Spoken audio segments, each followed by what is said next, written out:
همیشه مردها مخفیانه این جاهای خانوما رو دید میزنن. اولین عضوی که مردان در بدن زنان بهش توجه میکنن چیه؟ میمی گنده، باسن قلمبه، لب قلبه یا ناخنای نیمتریشون؟ نه عزیز من، ما از مردایی که توی نگاه اول این چیزا رو میبینن حرف نمیزنیم. مردایی که اینا رو اول میبینن بگیر نیستن که.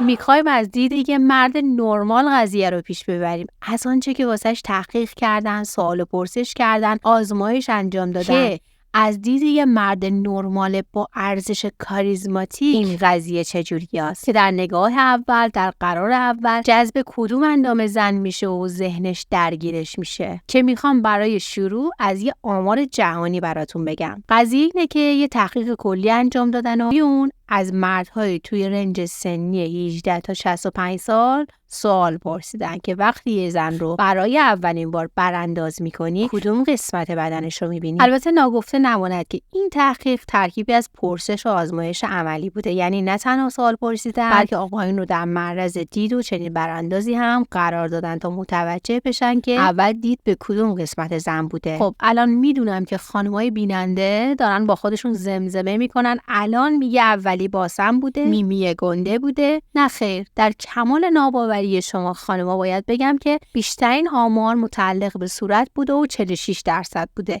یعنی بیشترین آمار اول صورت زن رو برانداز کردن که در ادامه ویدیو دقیقاً بررسی میکنم که به کدوم قسمت صورت بیشتر فوکوس و توجه هستش. رتبه دوم با رأی 18% از آقایون مربوط شد به باسن که اینجا تاکید میکنم که منظور اصلا این باسن‌های بیش از حد برجسته ویترین شده نیستش. باسن با یه برجستگی خیلی کم و نرمال و معمولی. و رتبه سوم هم با رأی 11% از آقایون برای مو شد، یعنی جذب موی خانوما شدن که توی ادامه ویدیو بیشتر در این مورد میخوام توضیح بدم که وقتی یک مرد به موی زن نگاه میکنه توی روانش چی میگذره و چه سیگنالایی میگیره. رتبه چهارم هم مربوط میشد به ساق پای زن، پاهای لاغر و کشیده. یعنی چی؟ یعنی ما رسیدیم به رتبه چهارم و هنوز به سینه نرسیدیم. حالا هی برو ژل بزن، هی برو سفتش کن، هی باهاش ور برو. پس طبق این نظرسنجی اول شد صورت، دوم باسن، سوم مو، چهارم ساق پا و پنجم سینه بود و بعد سینه هم اندامای دیگه که فکر کنم چون درصد قابل توجهی نبودن تو این مقاله هیچ عددی ازشون ذکر نکرد. اینم از این مقاله که جهانی بود و براتون گفتم. حالا بریم سراغ مردای ایرانی خودمون و یه سری آمار و علاقه‌مندی‌ها از پرسش و پاسخ‌های ایرانی خودمون بگم و اینکه مورد آخر رو به هیچ وجه از دست نده، چون برای یه آقا این مورد اونقدر مهمه که یک تنه همه قشنگی‌ها و زیبایی زن رو میتونه پس بزنه یا قبول بکنه. یعنی همه مواردی که میخوام توضیح بدم زیر سایه این مورد هست که قراره تایید بشه.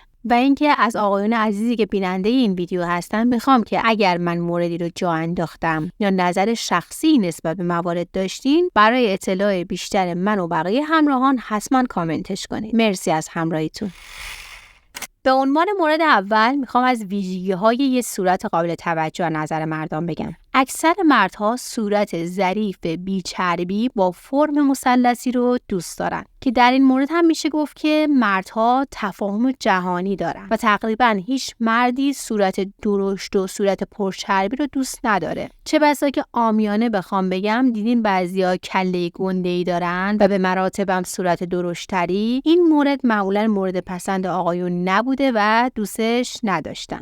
مورد دوم، ویژگی‌های یک موی جذاب رو از نظر آقایون ایرانیمون بگیم. خانمی که موهاتو کوتاه می‌کنی میگه آقام خودش موافق بود و فلان و بیسار. ایشون مجبور بودن توافق کنن که حالا یا اخم و تخم شما رو نبینن و یا به نظر شما احترام گذاشته باشن. آنچه که ما دیدیم و شنیدیم گیسوهای بلند و لخ بود و تمام. یک موی بلند و سالم و پرپشت و براق که بهش رسیدگی شده برای یک مرد پیغام داره. سیگنال میده از سلامتی جسم روح یک زن و موی زیبا اونقدر حس خوب و عالی به مرد میده که زنیت زن رو براش پررنگ‌تر میکنه و در واقع نشان از سلیقه و حوصله و انرژی عالی زن داره. درست آقایون؟ اگه موافقین کامنت کنید موافقم. مورد بعدی اندام ایدئاله. مهم اون سینه و باسن برجسته نیست، اتفاقا برعکس، هر چی که طبیعی تر باشه برای مرد مورد پسندتره. در کل آقایون یه اندام معمولی که نه چاق و نه لاغر میپسندن. خانمای خیلی لاغر رو دوست ندارن، خانمایی که اصلا اضافه وزن ندارن رو هم دوست ندارن.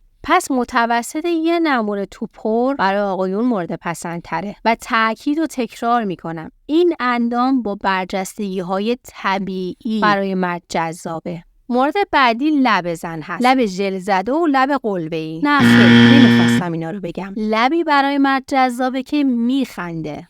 لبخند زن یک ثروت وصف نشدنیه برای جذب یک مرد. لبخند و مهربان بودن یک خانم چیزیه که یک مرد کاریزماتیک همیشه دنبالشه.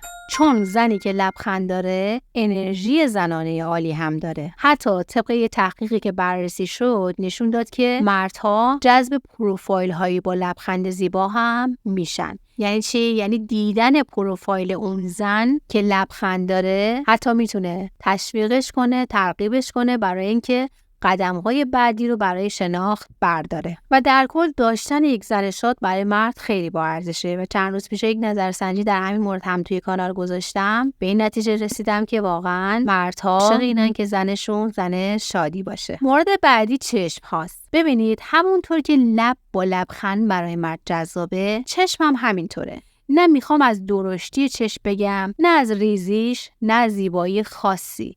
فقط اون آرامشه، اون حس خوب و مهربونیه که توی نگاهه، توی چشم هاست میتونه مرد رو خیره و جذب به خودش بکنه. دیدی میگن طرف چشاش سگ داره؟ تا حالا فکر کردی خب این جمله رو برای چند مدل چشم تا حالا شنیدی؟ یعنی منظورم اینه که مخاطب‌های این جمله چشم‌های متفاوتی از نظر ظاهر داشتن. پس چشمی سگ داره یعنی همین که انرژی داره. انرژی و حس خوب رو منتقل میکنه. حالا تو چشای آهو، برو چربیاشو بردار، برو لیفتش بکن، برو نخش بنداز، برو بوتاکسش بکن. وقتی چشت نخنده برای مرد هیچ جذابیتی نداره. مورد بعدی دستای بلنده که سریع هنوز فکرت نرفته به مجید دلبندم بهت بگم که منظور من دستای ظریف و کشیده با انگشتای کشیده است. در کل آقایون این مدل دست رو خیلی بیشتر میپسندن و دستی که توپل گرده، صدف ناخونش هم گرده خیلی مورد پسند آقایون نیستش. و اما بریم سراغ مورد آخر که بهتون گفتم از همه این موارد مهمتر هست که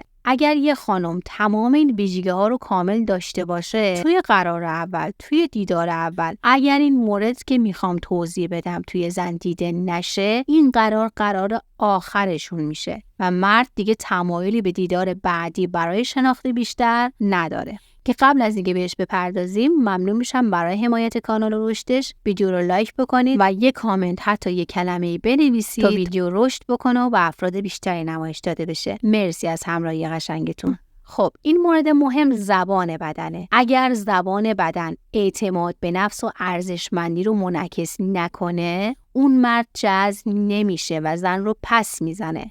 زبان بدن شامل ارتباط چشمی خوب و مؤثر میتونه باشه، صاف نشستنش، دست رو توی هم گره نزدن، صدای رسا و با اعتماد به نفس داشتن و کلاً هر حرکتی که اعتماد به نفس رو نمایش بده باعث جذب میشه. خب حالا اگه میخوای بدونی که زنها توی نگاه اول کدوم قسمت آقایون رو دید میزنن، این ویدیو رو حتما ببین. مرسی از همراهی قشنگتون و اگر همراه جدیدمون هستین حتما کانال رو سابسکرایب کنید که خانواده‌مون رو بزرگتر بکنیم، دور هم باشیم، کنار هم باشیم، کلی آموزش ببینیم و از همدیگه انرژی مثبت بگیریم. دوستتون دارم و توی ویدیو بعدی میبینمتون.